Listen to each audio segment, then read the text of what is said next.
Teman, apakah kamu mau tahu atau pernah melihat daun saga? Ya, inilah daun saga.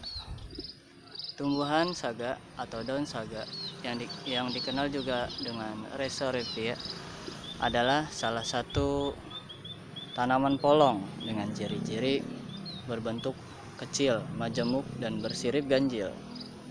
Ya, memiliki buah polong berwarna merah seperti ini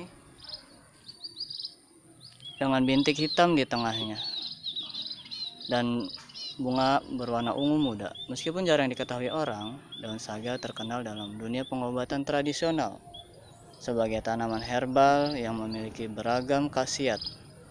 Daun ini juga sudah sering digunakan untuk meredakan batuk, bahkan digunakan dalam beberapa produk obat batuk sebagai bahan pembuatannya.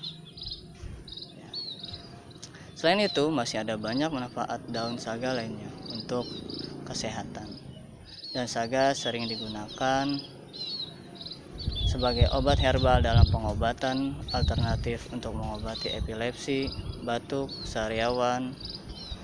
Karena kandungan zat bioaktif daun ini berpotensi untuk mengatasi berbagai macam penyakit. Daun ini juga mengandung zat kimia flavonoid, abrin, kolin, trigonelin, dan lain-lain. Zat tersebut diklaim memiliki potensi efek antibakteri, anti kanker, antioksidan, hepatoprotektor atau pelindung hati, dan kardioprotektif atau pelindung jantung. Demikian, semoga informasi ini bermanfaat untuk kita. Salam sehat selalu untuk kalian di rumah. Terima kasih.